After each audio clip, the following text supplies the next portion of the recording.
اللہ اللہ۔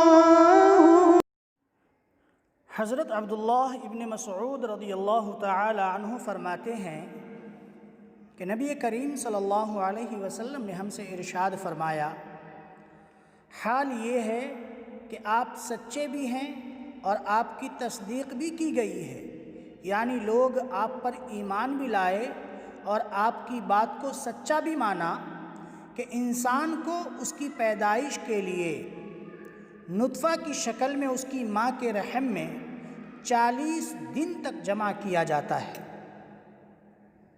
انسان کو اس کی پیدائش کے لیے نطفہ کی شکل میں اس کی ماں کے رحم میں 40 دن تک جمع کیا جاتا ہے، یعنی جب مرد کا نطفہ عورت کے رحم کے اندر جوش اور شدت کے ساتھ پہنچتا ہے تو اس کے ذرات پورے رحم میں پھیل جاتے ہیں۔ پھر اللہ تعالیٰ کو اس نطفہ سے اگر بچہ پیدا کرنا منظور ہوتا ہے تو وہ اجزاء جو پورے رحم مادر میں پھیلے ہوئے ہوتے ہیں وہ سب دھیرے دھیرے ایک جگہ اکٹھے کیے جاتے ہیں۔ نطفہ کے سارے منتشر اجزاء جو بچہ دانی میں پھیلے ہوئے ہوتے ہیں وہ سب ایک جگہ 40 دن میں جمع ہوتے ہیں۔ اس کے بعد وہ نطفہ جمے ہوئے خون کی شکل اختیار کرتا ہے اور اس کی یہ حالت 40 روز تک رہتی ہے۔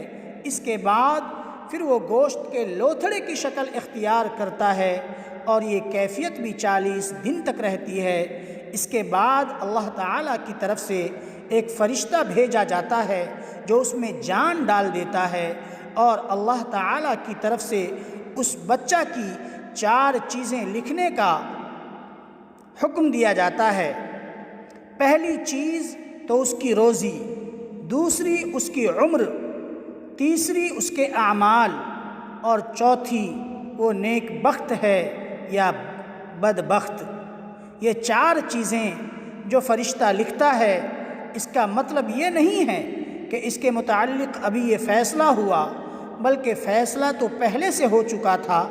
حضرت مولانا بدر عالم صاحب رحمۃ اللہ علیہ فرماتے ہیں کہ یوں سمجھو کہ جب اللہ تعالیٰ کو اس کی پیدائش منظور ہوئی تو لوح محفوظ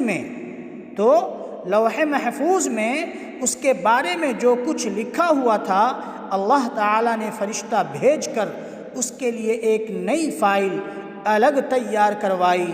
چنانچہ روایتوں میں آتا ہے کہ فرشتہ پوچھتا ہے کہ باری تعالیٰ اس کے لیے کیا لکھا جائے؟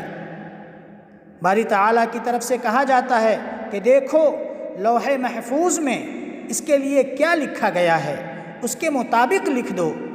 تو یوں سمجھو کہ 120 دن کے بعد اس کی الگ فائل شروع ہو گئی۔ اس کو ایک مثال سے میں سمجھاتا ہوں کہ جیسے حاملہ ہونے کی حالت میں ہسپتال کے اندر ماں کا جب داخلہ ہوتا ہے، حاملہ ہونے کی حالت میں ہسپتال کے اندر ماں کا جب داخلہ ہوتا ہے تو جب تک اس کو بچہ پیدا نہیں ہوا وہاں تک صرف ماں کی فائل ہوتی ہے، لیکن جب بچہ پیدا ہوتا ہے تو بچہ کی ایک الگ فائل بنائی جاتی ہے، پھر وہ ماں کی فائل میں شمار نہیں ہوتا۔ اسی طریقے سے اللہ تعالیٰ کے یہاں بھی ہے کہ جب اس کو دنیا میں بھیجنا منظور ہوا تو فرشتہ بھیج کر اس کے لیے الگ معاملہ شروع کیا گیا۔ اللہ تعالیٰ ہمیں عمل کی توفیق عطا فرمائے۔